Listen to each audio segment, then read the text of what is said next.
Hola, buenos días, buenas tardes o noches a todos. Soy Tomás Lawes y con mi compañero Alexander Bravo, que hablará más tarde, les hablaremos sobre la elaboración y comprensión de la bibliografía, siendo el segundo proyecto de tres, donde se buscará explicar los conceptos de la bibliografía y cómo medir los grados de dependencia de un mineral, y con esto poder correlacionarlo en el proyecto final con los resultados de la EDA que ya hicimos.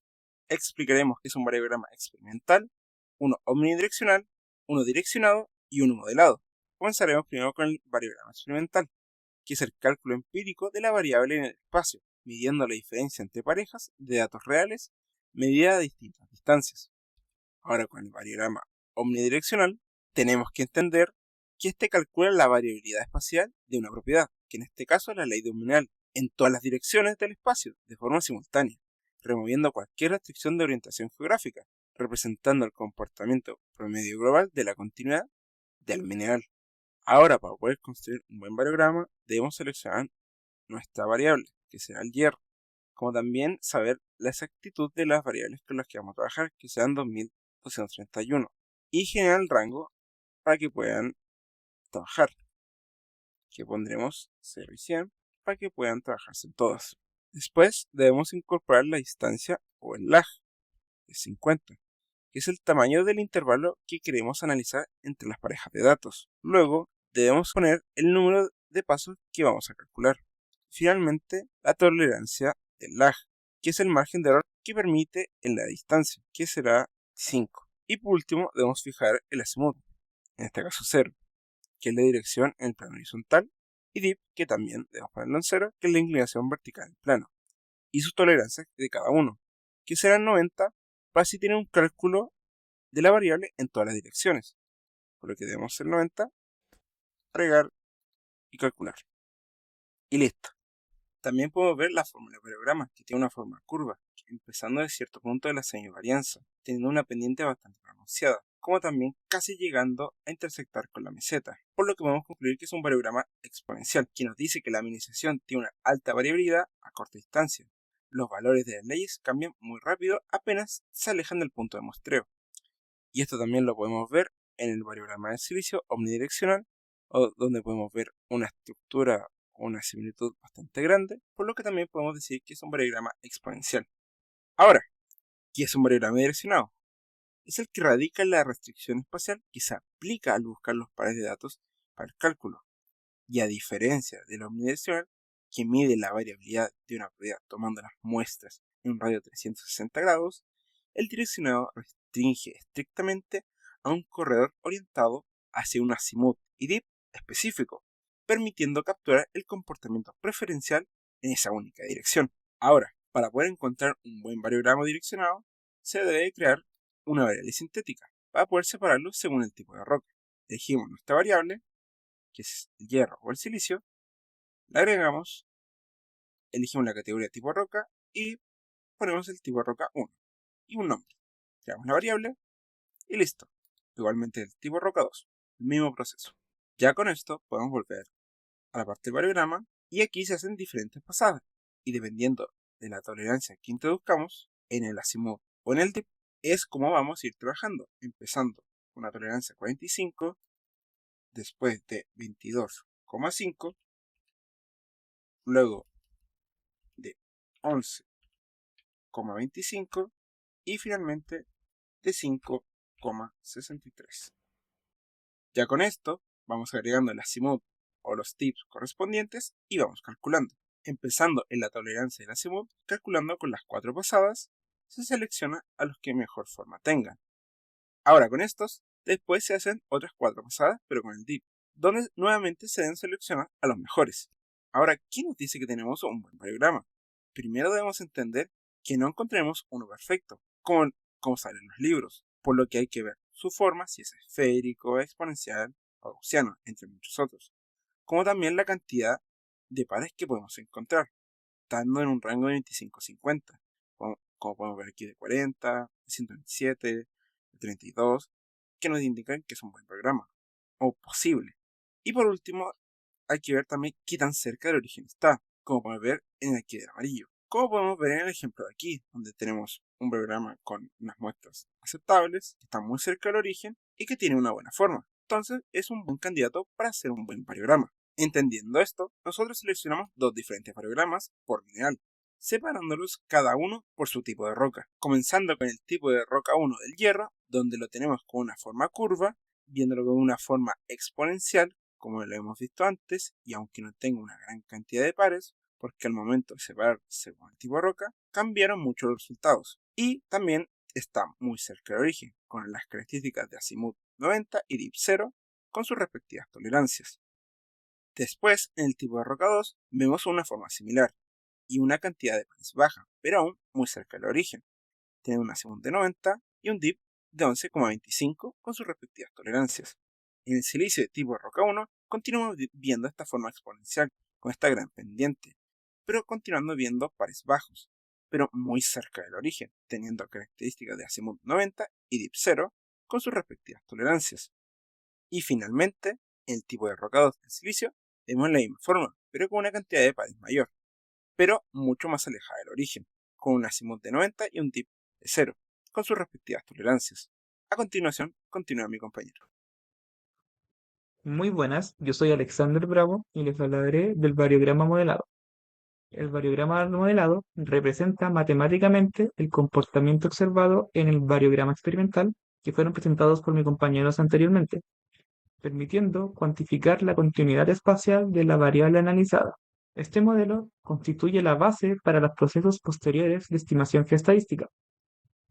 Aquí vamos a hablar de los parámetros principales, que estos corresponden al efecto Pepita, la meseta y el rango. El efecto Pepita representa la variabilidad observada a distancias muy cortas o los posibles errores asociados a la muestra.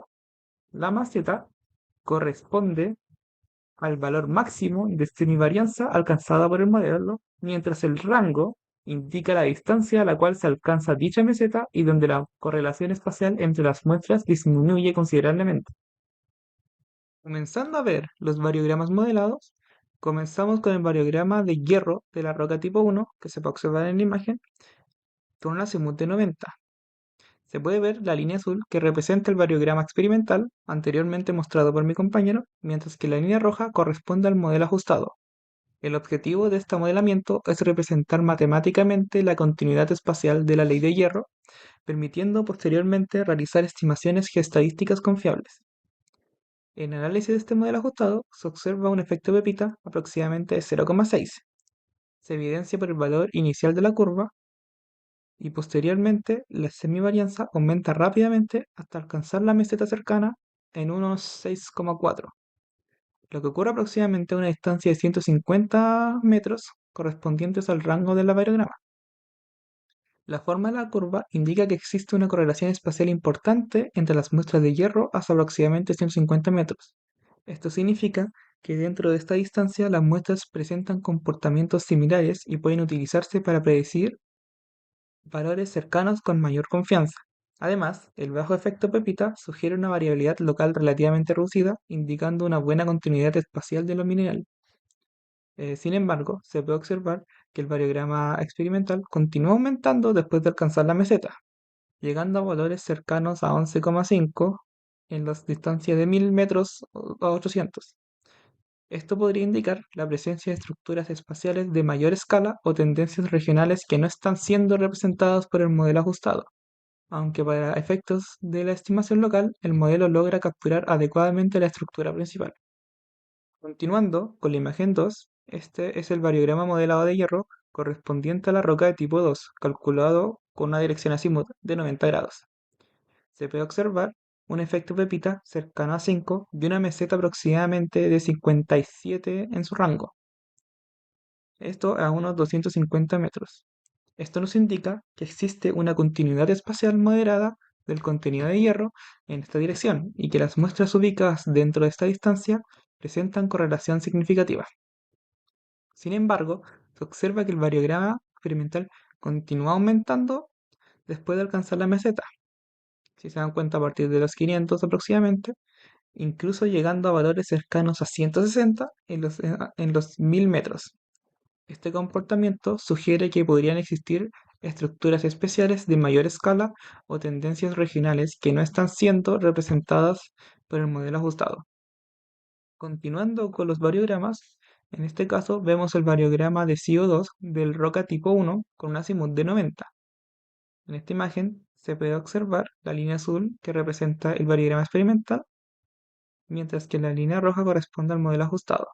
Este modelo permite describir la continuidad espacial de la distribución de CO2 y constituye una herramienta fundamental para los procesos posteriores. Se puede observar aquí una estimación de efecto Pepita cercanos a 1 y una meseta aproximadamente de 10 en un rango de los 180 metros. El modelo presenta un incremento rápido durante los primeros 150 a 200 metros, alcanzando posteriormente la meseta. Este comportamiento indica que existe una continuidad espacial relativamente buena del contenido de CO2 en esta dirección, y que las muestras ubicadas dentro de este rango mantienen una correlación significativa.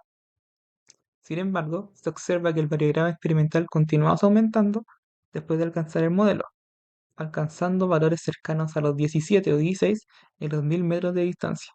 Este comportamiento podría indicar la presencia de estructuras espaciales de mayor escala o tendencias regionales que no están siendo completamente capturadas por el modelo ajustado. Por último, mostramos el variograma correspondiente al CO2 de la roca 2, con una dirección de azimut de 90 grados. Se puede estimar un efecto Pepita cercanos a los 12 y una meseta con un rango cercano a los 250 metros. Se observa que esta semivarianza aumenta rápidamente durante los primeros metros, alcanzando la meseta definida en el modelo. Este comportamiento indica que entre los 200 a 250 metros existe una continuidad espacial importante del contenido de CO2, donde las muestras ubicadas dentro de este rango presentan una fuerte correlación espacial. Sin embargo, al igual que los variogramas experimentales anteriores, este continúa aumentando después de alcanzar la meseta, a partir de aproximadamente los 300 metros. Los valores de la semivarianza superan el valor de la meseta y se mantienen entre los 130 a 150 en los 1000 metros. Este comportamiento sugiere la posible existencia de estructuras espaciales de mayor escala o tendencias regionales que no son completamente representadas por el modelo ajustado. En comparación a la roca de tipo 1, este variograma presenta una meseta considerablemente más alta, lo que indica una mayor variabilidad total de contenido de CO2 dentro de la roca de tipo 2. Además, aunque ambos presentan rangos similares, la amplitud de las semivarianzas observadas en la roca tipo 2 refleja una heterogeneidad espacial más marcada en la distribución de este elemento. Con esto terminamos. Muchas gracias por su atención.